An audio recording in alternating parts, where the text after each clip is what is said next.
उधळा गुलाल वाजवा रे नगारे, त्रैलोक्याचे स्वामी आज धरतीवर आले. अनसुयेचा तूच दत्त सुमतीचा, तूच श्रीपाद अंबा भवानी. श्री स्वामी समर्थ. तूच नरहरी सर्वांना कैवारांचा. स्वामी प्रकट दिनाच्या नमस्कार. खूप खूप हार्दिक शुभेच्छा.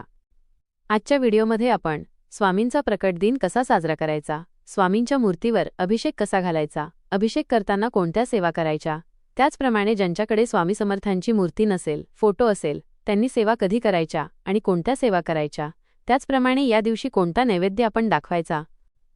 तुम्ही जर का 21 दिवसांच्या स्वामी चरित्र सारामृत या ग्रंथाचं पारायण करण्याच्या सेवा चालू केल्या असेल, 11 दिवसांच्या किंवा 7 दिवसांच्या सेवा चालू केल्या असतील, तर त्याचं उद्यापन स्वामी प्रकट दिनाच्या दिवशी कसं करायचं.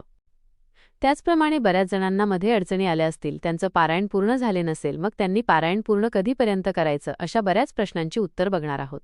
व्हिडिओ थोडा मोठा होईल, परंतु कुठेही स्किप न करता संपूर्ण बघा, म्हणजे तुमच्या सर्व प्रश्नांची उत्तरे तुम्हाला एकाच व्हिडिओमध्ये मिळेल.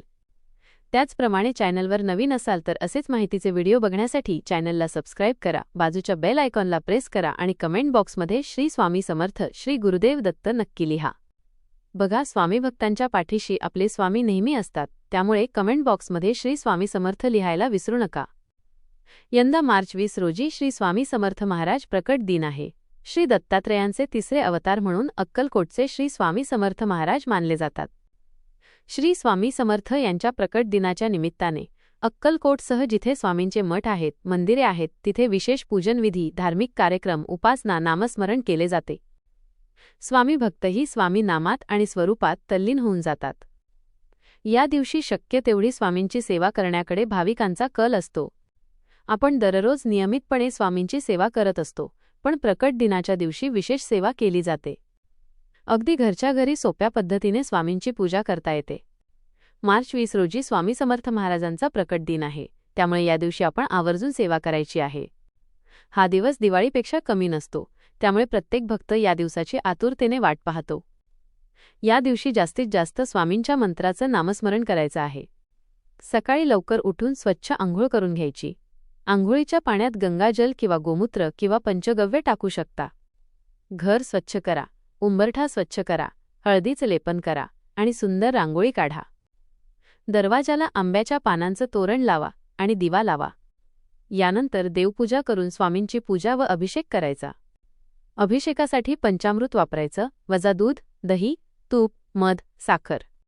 सुरुवातीला स्वच्छ पाणी, नंतर पंचामृत आणि शेवटी पुन्हा स्वच्छ पाणी. अभिषेक करताना श्री स्वामी समर्थ मंत्राचा जप करायचा. यानंतर स्वामी स्तवन, गणपती अथर्वशीर्ष, इच्छेनुसार पुरुषसूक्त, श्रीसूक्त, पवमानसूक्त, रामरक्षा स्तोत्र म्हणायचे. यानंतर मूर्ती स्वच्छ पुसून सजवायची, अत्तर, फुले, हार अर्पण करायचे. फोटो असेल तर त्याच पद्धतीने पूजा करायची, अभिषेक नाही. नैवेद्य म्हणून दूध, फळे, खडीसाखर, ड्रायफ्रुट्स अर्पण करायचे. संध्याकाळी पुन्हा आरती करून घरचा स्वयंपाक नैवेद्य दाखवायचा. बेसनाचे लाडू विशेष करून अर्पण करायचे. दुसऱ्या दिवशी प्रसाद म्हणून घ्यायचे. ज्यांनी पारायण केले असेल त्यांनी याच दिवशी उद्यापन करायचं. अगदी साध्या पद्धतीने घरच्या घरी उद्यापन करू शकता.